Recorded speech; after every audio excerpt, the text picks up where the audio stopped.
สบายดีเด้อพี่น้องมื้อนี้สิพาพี่น้องมาเบิ่งพอน้องหวี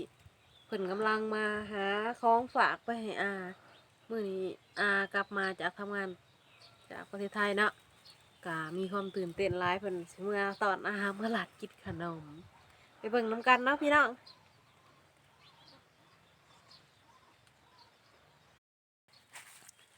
มาเบิ่งน้ำกันว่าพอน้องหวีนี่เพิ่นสิได้หยังแน่เนาะเมื่อฝากอาเนาะตอนนี้เพิ่นกำลังขุดอยู่เอาไปเบิ่งใกล้ๆเลยเนาะไปขังเลยว่าไปขังนี่เนาะพี่น้อง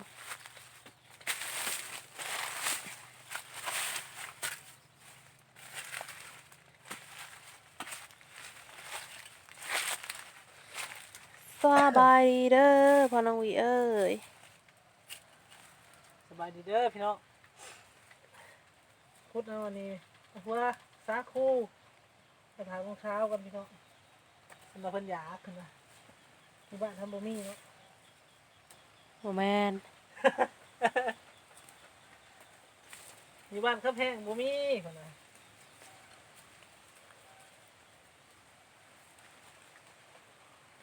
เสร็จได้ตื่นแล้วแหละ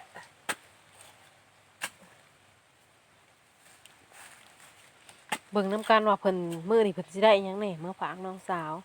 เพิ่นดีใจหลายเนาะน้องสาวมาจากกรุงเทพเพิ่นก็สิเมื่อหลัดน้องสาวเพิ่นด้วยความตื่นเต้นและดีใจ ไม่ได้พ่อกันดนแล้วเนาะเป็นปีหรือว่า2 ปีเนาะ ท้องปีจ้ะปี ได้หลายเติมแล้วเนาะจะสิได้หยังแหน่มื้อนี้มื้อตอนอาไหม นี่เป็ดแล้วก็ตัวสาคูแล้วก็มีหมักม่วงพี่น้องเลยม่วงคัดนั่นแหละเนาะม่วงป่า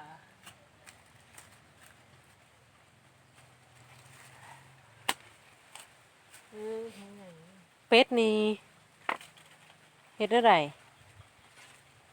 เป็ดเอามาต้ม เมื่อต้มหลัดน้องสาวว่าซั่นป้าถามว่าพ่อแล้วเฮาก็ไปเฮ็ดภารกิจใหม่ต่อ จะเป็ดเนาะ มันสิสวยเนาะเพราะว่าเพิ่นมาฮอดมื้อนี้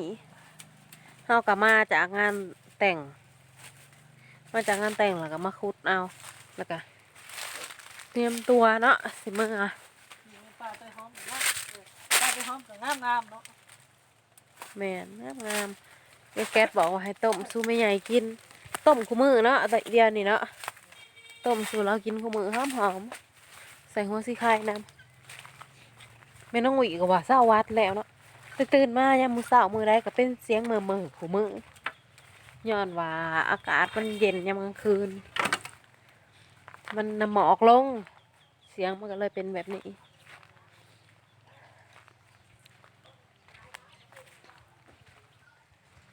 นำพอน้องหวีไปเนาะเสียงหยังเสียงแมววะโอ้ไปแล่เห็นยังเนาะอันนี้ แกงบอน โตโต้เต็มกระซามเลย แกงกินแบบจูดใจ โอ้ยเหยียบตีนเป็ด นะมันติเป็ดนะ สบายดีเด้อ สบายดีได้ชิโก้พุ่นนะ เฮ้ยโอ้ยจะโพดเด้อคือโกให้เบิ่งจะโพดนำพอน้องหวีไปได้พี่น้องแต่ว่าแหวหันแหวหนี้ไก่กระท่วงผมจะแซว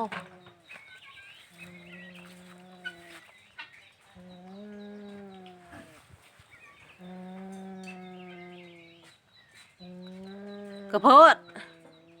เพิ่นแน่มึงบักเหนียวไอซาลี่เด้อกระโพดเอาไปให้แม่แล่ปิ้งเด้อกระโพดขี้โก้น่ะ ไปแกงแคนใส่อีกเลยทำกระดาษ แกแค้นใช่หยัง ใส่ตะบักเชออันนั้นแล้ว โอ้ยโยพอน้องวิ อันนั้นเลยต้องใหญ่ เด้อเอาไหมอ้ายเจ้าจับเป็ดเมื่อหลาดเจ้าเบิ่งความหักความแพงเนาะได้ยินข่าวน้องสาวมาจักกลนซาคูจักเอาเป็ดไปลาบสุน้องสาวกิน มันสิเดียอักเลยนะมันคือมันคิดว่ามันคือ เพิ่นมาหาตอบ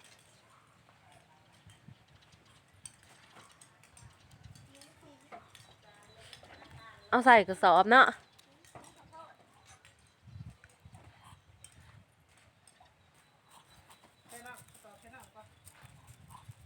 เอาบ่แส่มันมัดบ่ได้บ่ เอาต้นนี้แล้วไง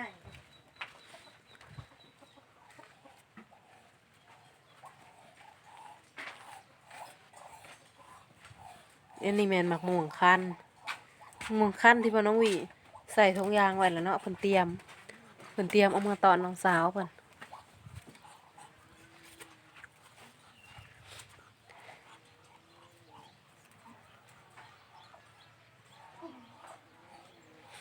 บอกน้องสาวแล้วแม่ เฮ้ยจับเบ็ดเลยนะไว้เอ้ยตอนเที่ยงพอกัน แม่นเฮาจักว่าฮอดค่ำบ่จักจักว่าเอาไม้มาฮอดก่อนโอ้ยมาเอาไม้มาฮอดก่อนเฮาเลย มาโดนกันได้ก็ท เนาะเราอันน่ะเด้เราขึ้นโหลดว่านนี้ตอนเช้า7-8 โมงเราก็ฮอดเฮือนแล้ว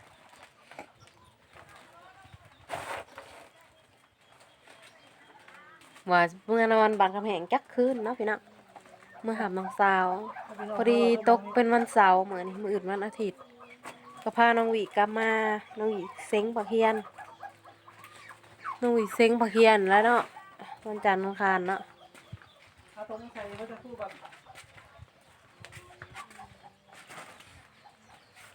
เอาทงมาใส่สักครู่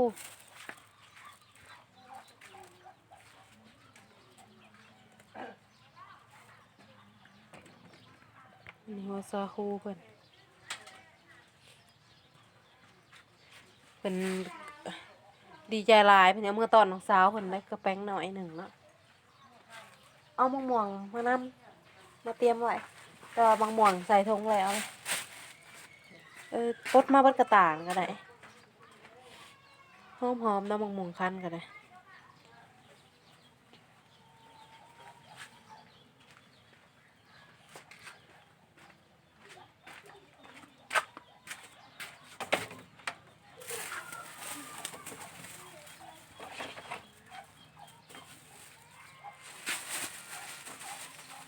เอาตรงนี้ โหหลายเอาซ่อนก็เลยมะม่วงยันมันเพีย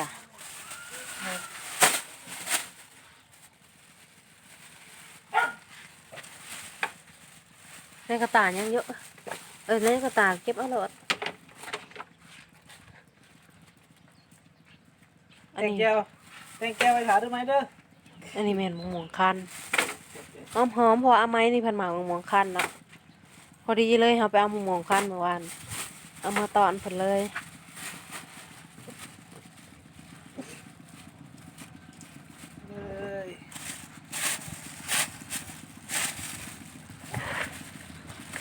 เงินพอสักครู่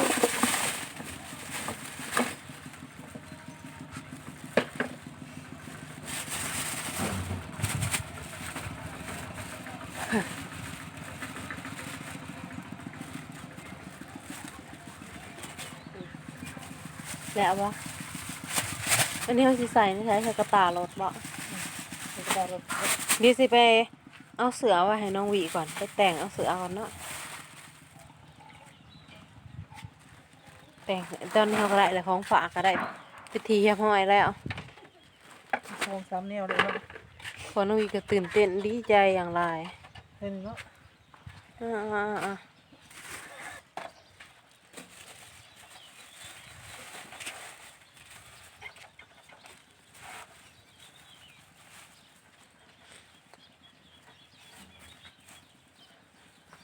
ไปหาเอาหนุ่งเอาเสือแค่ยาวคนเด้อบ้านนี่ โอ้ย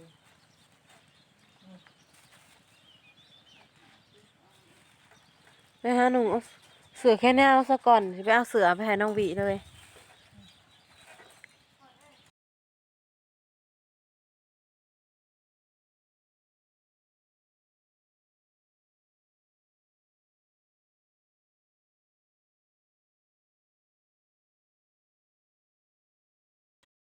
น้องหวีก็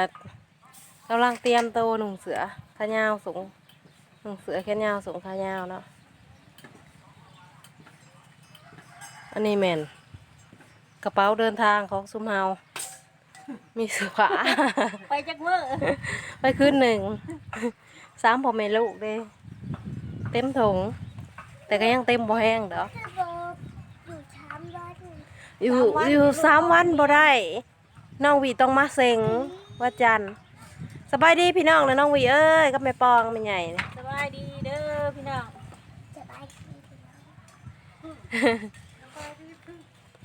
กำลังทำแม่ปองแต่งตัวหาย โอ้ยคืออันไหนแท้บ่นี่ สีคือของลูกข้างใน มื้อนี้ถือวันเสาร์มื้ออื่นวันอาทิตย์วันจันทร์กะเข้ามาตอนวันอาทิตย์นั่นแหละเนาะมื้อวันจันทร์น้องหวีก็ไปเซ็งเพิ่นสิเซ็งปิดภาคเรียนหนึ่ง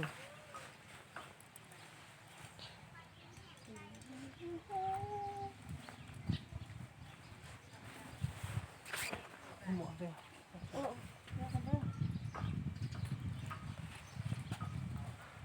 กระดุมคือหลายแท้กระดุมนี่เอา พอน้องหวีก็ ไปเอา เตรียมแล้ว ใส่เสื้อแขนยาวแล้ว โอ้ยเสืองามแท้นี่ เป็นจีห่อนเทนสิ มาฮ้อนหรอกใส่จังฮ้อน ใครเธอ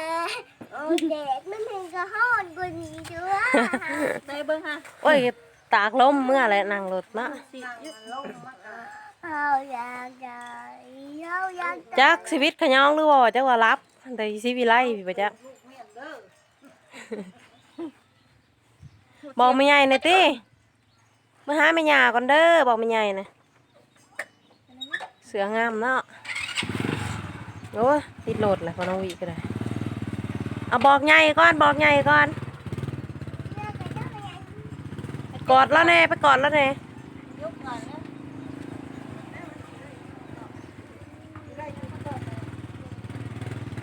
เก็บหอยเซอรี่บอกไม่ใหญ่ติ เอาขนมกรุงเทพมาฝากหน่อยเด้อกินเยอะ พอน้องหวีก็ไปเตรียมถาเลย